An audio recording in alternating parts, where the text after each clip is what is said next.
నమస్కారం. మన ఆధ్యాత్మిక క్యాలెండర్ చూస్తే కొన్ని రాత్రులు చాలా స్పెషల్. వాటికి ఒక ప్రత్యేకమైన శక్తి ఉంటుంది. వాటిలోనూ మహాశివరాత్రి గురించి ఎంత చెప్పినా తక్కువే. ఇది కేవలం ఒక పండుగ కాదు, ఇదొక గొప్ప జాగరణ. అసలీ రాత్రికి ఎందుకంత ప్రాముఖ్యత, దాని వెనుక ఉన్న రహస్యాలేంటో ఇప్పుడు చూద్దాం. సంవత్సరంలోనే అత్యంత చీకటిగా ఉండే రాత్రి అదే సమయంలో అత్యంత గొప్ప ఆధ్యాత్మిక కాంతిని ఎలా నింపుకుంటుంది? వింతగా అనిపించొచ్చు కదూ, కాని ఈ ప్రశ్నకు సమాధానం వెతకడంలోనే శివరాత్రి అసలైన రహస్యం దాగుంది. ఆ శక్తేంటో ఇప్పుడు చూద్దాం. సరే, ముందుగా దీని పేరులోనే ఉన్న అర్థం ఏంటో చూద్దాం. దీన్ని మామూలు పండగనకుండా శివుని మహారాత్రి అని ఎందుకు పిలుస్తాం? ఎందుకంటే మహాశివరాత్రి అనేది ఓ వేడుక కాదు, అదొక సాధన. మన దృష్టిని బయటి హడావుడి నుంచి లోపలికి, మనలోకి తిప్పుకునే ఒక గంభీరమైన రాత్రి ఇది. మనలో పేరుకుపోయిన అజ్ఞానమనే చీకటిని తరిమికొట్టడమే దీని అసలు లక్ష్యమన్నమాట. మరి ఈ రాత్రికి ఇంత ప్రాముఖ్యత రావడానికి కొన్ని అద్భుతమైన పురాణగాథలు కారణం. చెప్పాలంటే ఈ కథలే శివరాత్రికి ఆత్మలాంటివి. ఈ జాగరణ వెనుక ఉన్న అసలు అర్థమేంటో అవి మనకు వివరిస్తాయి. ఈ రాత్రి వెనుకున్న ప్రాముఖ్యతకు 4 కథలు మూలస్తంభాలుగా నిలుస్తాయి. 1 శివపార్వతుల దివ్య కళ్యాణం, 2 సృష్టిని కాపాడిన నీలకంఠుడి త్యాగం, 3 తన ఆధిక్యాన్ని నిరూపించిన జ్యోతిర్లింగం, ఇంకా 4 విశ్వాన్ని నడిపించే శివుడి అద్భుతమైన తాండవం. ఇప్పుడు ఒక్కోదాని గురించి వివరంగా తెలుసుకుందాం. మొదటి కథ శివపార్వతుల కళ్యాణం. ఈ పవిత్రమైన రాత్రే శివుడు శక్తి స్వరూపిణి అయిన పార్వతిని పెళ్లి చేసుకున్నాడని అంటారు. ఇది కేవలం ఓ పెళ్లి కాదు, పురుషుడు ప్రకృతి అంటే చైతన్యం, శక్తి ఈ రెండూ ఏకమైన అద్భుతమైన ఘట్టం. విశ్వం ఎలా బ్యాలెన్స్ అవ్వాలో చెప్పేందుకు ఇదొక గొప్ప ప్రతీక. ఇక రెండవది మనందరికీ తెలిసిన సముద్రమదనం కథ. దేవతలు, దానవులు అమృతం కోసం సముద్రాన్ని చిలుకుతుంటే ముందుగా భయంకరమైన హాలాహలం పుట్టుకొచ్చింది. ఆ విషపు సెగలకు లోకాలన్నీ అల్లకల్లోలమైపోతున్నాయి.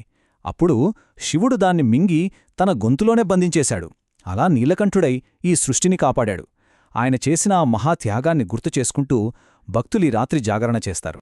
ఇక మూడో కథలో ఒకసారి బ్రహ్మకీ విష్ణువుకీ మధ్య మనలో ఎవరు గొప్ప అనే ఒక వాదన మొదలవుతుంది. సరిగ్గా అప్పుడే వాళ్ళిద్దరి మధ్య మొదలు చివరలేని ఒక పెద్ద అగ్నిస్తంభం, అదే జ్యోతిర్లింగం ఆవిర్భవించింది. దాని అంతు కనుక్కోడానికి వాళ్ళు ఎంత ప్రయత్నించినా విఫలమయ్యారు.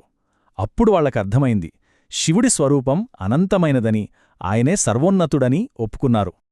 ఇక నాలుగోది, ఈ మహారాత్రే శివుడు తన ప్రళయభీకరమైన ఆనందతాండవం చేస్తాడని ఒక బలమైన నమ్మకం.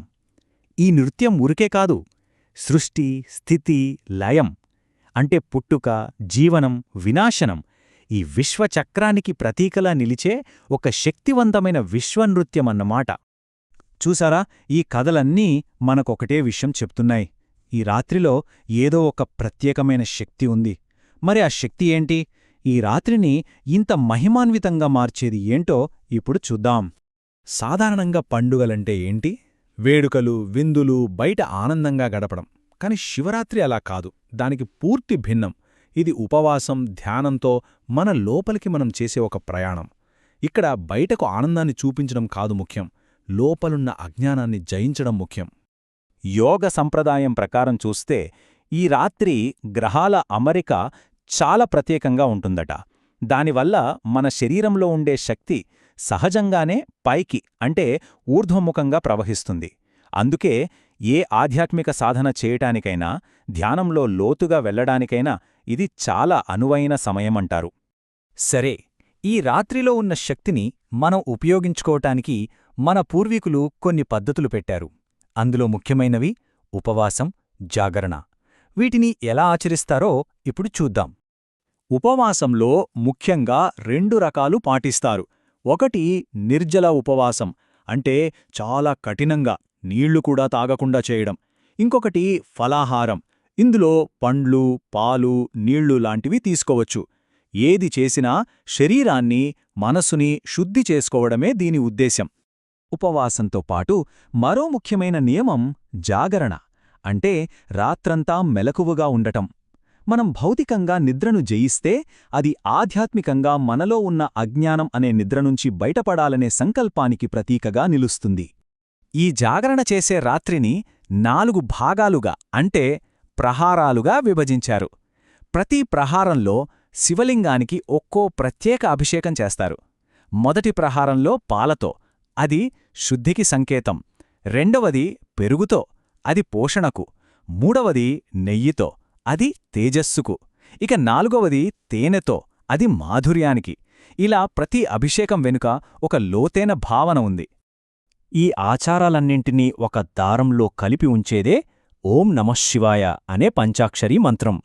రాత్రంతా ఈ మంత్రాన్ని జపించడం వల్ల మనస్సు అటూ ఇటూ చెదిరిపోకుండా మనశక్తి అంతా ఒకే కేంద్రం వైపు ప్రవహిస్తుంది. ఇన్ని కథలు విన్నాం, ఇన్ని ఆచారాలు చూశాం. వీటన్నిటి వెనక ఉన్న అసలు లక్ష్యమేంటి? ఇవన్నీ మనలో ఎలాంటి మార్పును తీసుకురావాలి? అదే అసలైన జాగృతి. చివరిగా చెప్పాలంటే, శివరాత్రి లక్ష్యం కేవలం బయటకు చేసే పూజలు, ఉపవాసాలు కాదు. ఈ రాత్రి ప్రకృతి మనకు అందించే సహజమైన శక్తిని ఒక సాధనంగా మార్చుకుని మన లోపల ఒక కొత్త చైతన్యాన్ని మేల్కొల్పడమే అసలైన జాగరణ. శివుడి తాండవం సృష్టిని, లయాన్ని బ్యాలెన్స్ చేస్తుంది. మరి మన జీవితంలో, మన లోపల మనం ఏ శక్తులను సమతుల్యం చేసుకోవడానికి ప్రయత్నిస్తున్నాం? ఒకసారి ఆలోచించండి.